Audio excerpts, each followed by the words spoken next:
538 Nationals Morning News on Super Talk 99.7 WTN. Good morning to your friends. Dan Mendes here along with Joan Jones, Jeff Malinoff as well. So, Joan, this is the kind of feedback I'm getting this morning. You ready? I'm ready. I've been reading the Super Text line, but go ahead. I'm not even on that. Oh. I'm not even... I've had enough feedback for one day. They've actually gotten your back. I've been looking at it. They've gotten your back a couple of times. Renee says... Totally. Quit taking John E.'s termination out on the young kid this morning. It wasn't his fault. Yeah. Shut up, Jeff. Okay. Yay, somebody else got to shut up. I'm happy. You're free. Folks, just so you know, I love Jeff Malinoff. And when I found out what happened, I lost my ever-loving mind. And then I demanded Jeff Malinoff on this show. Is that true? It is true. Oh, wow. It is true, Jeff. I think you have a lot to offer. And I think you're really good at what you do. And you're really smart. Nobody can replace Johnny B. And I don't want to. No, you. Yeah. Right. It is just impossible. But any chiding that I give to Jeff, including a joke that I made yesterday, Joan, on Jeff, there was an email that went out about how Jeff was going to be working the morning show. Yeah. Oh. And were you on that email, Joan? Yeah. And it said Jeff Malinoff is going to be the interim producer. And then I responded to Jeff and some of the local people here, and I said, Jeff, don't forget that word, interim. Yes. And see, nobody thought that was funny. It's I woke up thinking, well, granted, this was at like 5 o'clock, and I just found out I was coming in, so I'm like, I got to go to bed. I have to get up at 3 a.m. So I need my good 12 hours. So I thought it was funny, and clearly I was the only one. Anyway, if I had a cricket button, I would have sent that to you, but I didn't, unfortunately. cricket sound effects. Exactly. Trust me, you'll find it. You'll get it's there. You'll get used to hearing those crickets around here, Jeff, with me. Yeah, and I will say, like, Johnny was the first one I actually interacted with when I first started here. Yeah. When I walked in my first day, he was there, and he was nothing but good to me. And I texted him afterwards saying how much I loved him, and I think he wouldn't mind me reading the text he sent me. You don't think you mind? Go ahead. Yeah, he just said, Jeff, you are a great guy, and you will rule the airwaves one day soon. So happy our paths cross. You will always be my friend. There you go. And that is something I will cherish on that phone forever, because Johnny is that kind of guy. I love that man dearly. Anytime I saw him, I was always in a good mood because he was around. So absolutely. I'm going to miss him here dearly, and I'm so happy I still have his phone. And he lives close by where my parents are, so hopefully maybe one day I'll see him soon, and I get more how his wife's she makes her pickles, because my family still loves those things. There you go. Well, yesterday we did say goodbye to Johnny B. And it happened day before yesterday. They gave Johnny the ability to say goodbye yesterday. I will have my official talk show host monologue at 7:35. I don't want Jeff or Joan involved in that at all, because quite frankly, I'm probably going to say things that are going to get me in trouble, maybe even fired. I don't know, but I've got to have my say. I do, because I certainly wasn't in on this, and I don't approve of it either. So I'm going to have my official say at 7:35. But yesterday when we were saying goodbye to Johnny, number one, I cried like a baby. I was literally ugly crying, and I'm embarrassed. I'm embarrassed about the quality of the entire show yesterday, because I knew throughout the show that we had to do what we had to do at 8:35. So putting all that aside, Susan Valentine called. Now, we're in the middle of all of this, and I notice my phone is ringing. It's like, who the hell is calling me I've been at 5 to 9 for years. Everybody knows when I'm on the radio. It's Susan Valentine. And so if you look at the video from yesterday, I'm trying to coordinate her calling in, and she did. We got her to call back on the number and the whole thing. This is what Susan Valentine, of course, Phil Valentine's widow, had to say as she called in yesterday about Johnny B. And a very special person wants to say hello to you, Johnny. It's Susan Valentine. Oh, wow. Susan, how are you, dear? I am picturing everybody in their underwear, but I'm still crying. So that didn't work so well. I'm very emotional about this, so bear with me. The person that Johnny B is to my family, but the person he was to Phil, he was his partner and he was his friend, and the Phil Valentine show was the two of them, and it never ever would have enjoyed the success that it enjoyed without Johnny. And Phil knew that. He knew that. And his humor and his wit and his intelligence made that show work and made it successful. And I just am hoping for good things for him. And I'm forever grateful from the bottom of my heart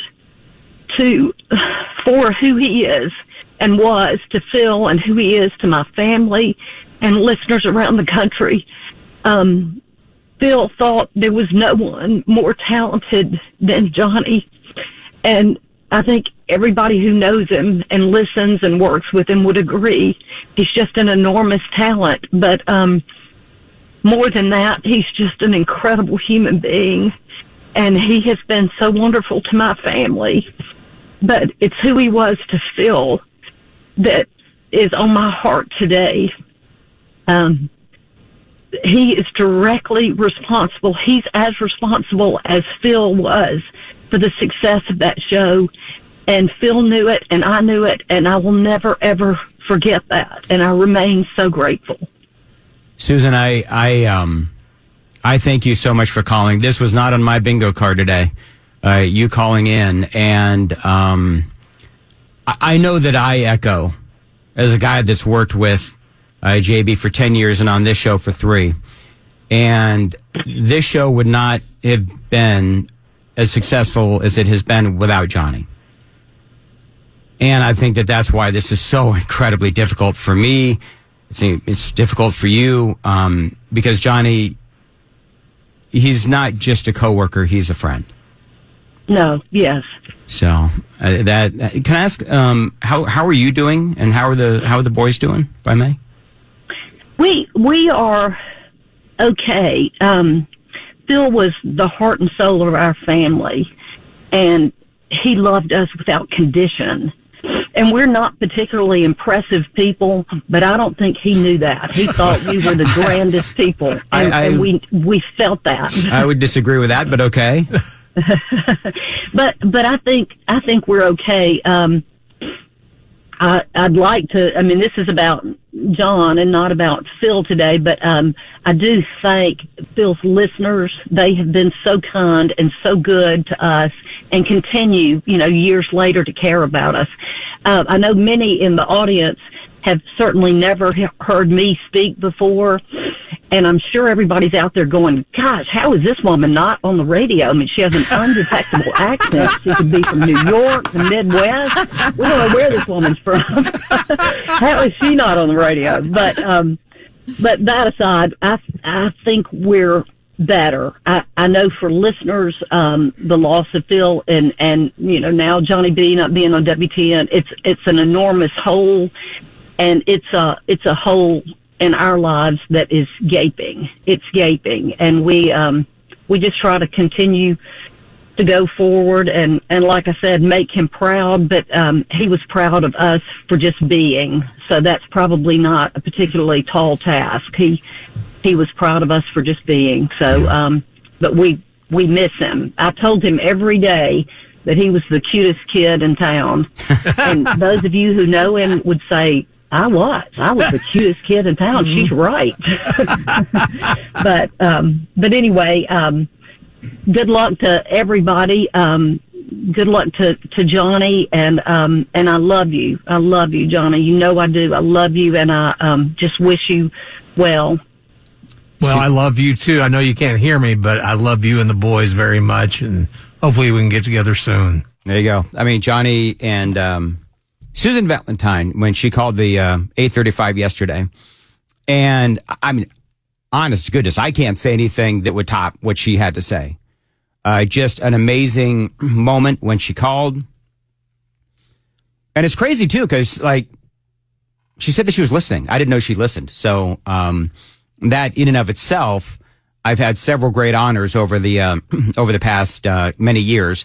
Number one, working with Johnny B.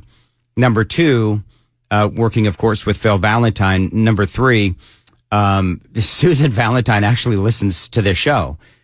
So very surprising. And the fact that she called and she was so gracious and so kind and absolutely spoke the truth about Johnny is something, quite frankly, Joan, that I'm never going to forget. Can I tell you my story? Sure. You know, when Ken moved to morning or to afternoons, Johnny was devastated. He was just devastated. That was his guy, you know?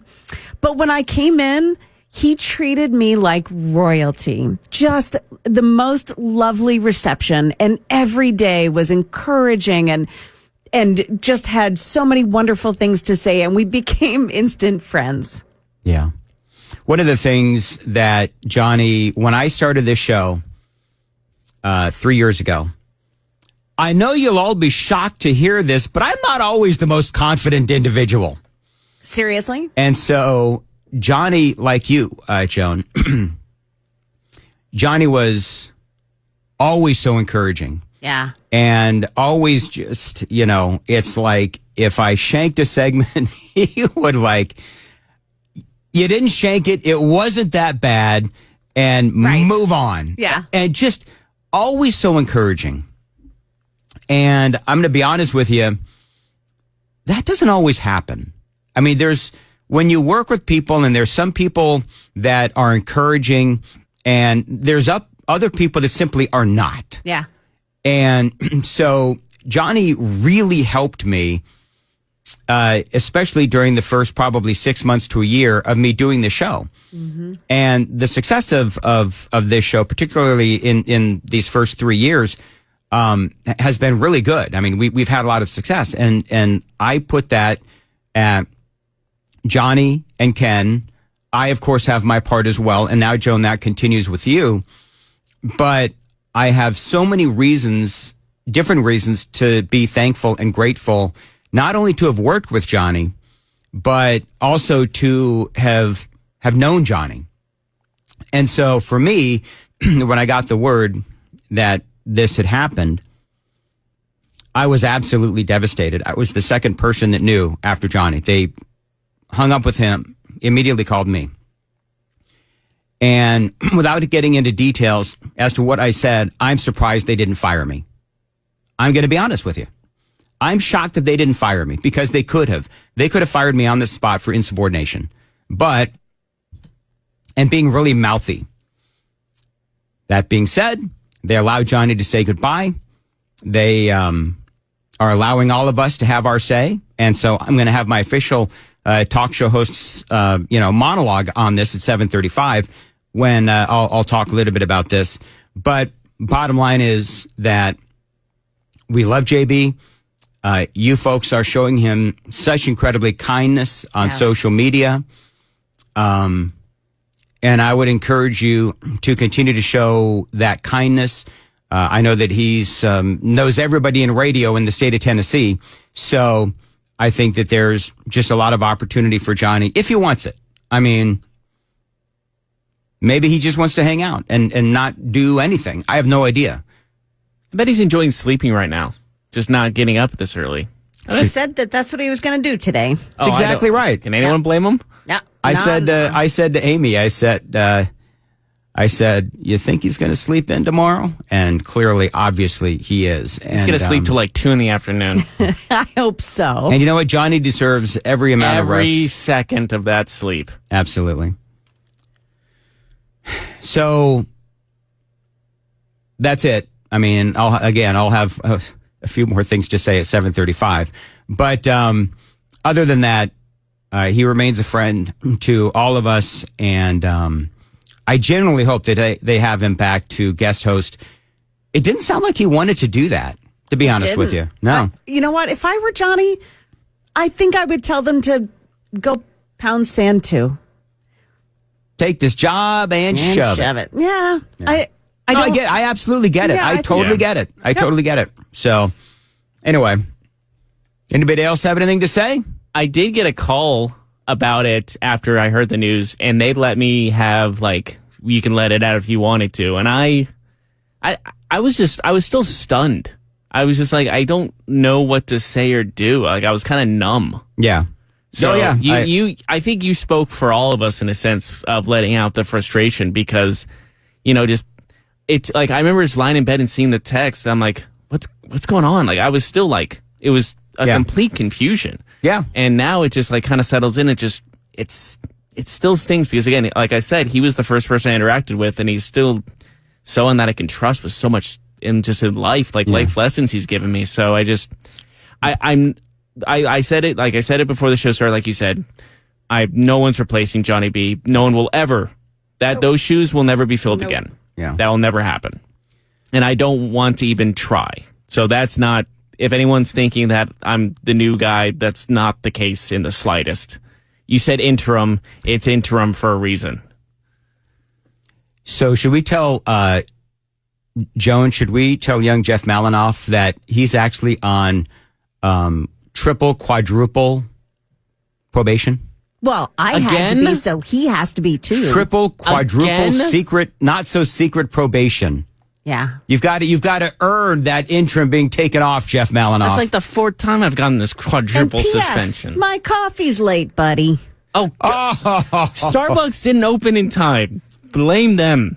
Oh, wait, you don't like Starbucks. You're like very particular with your coffee. Now, listen. I got to go find it. I forgot where it was. There's no truth, Joan, and I resent you putting this rumor forward.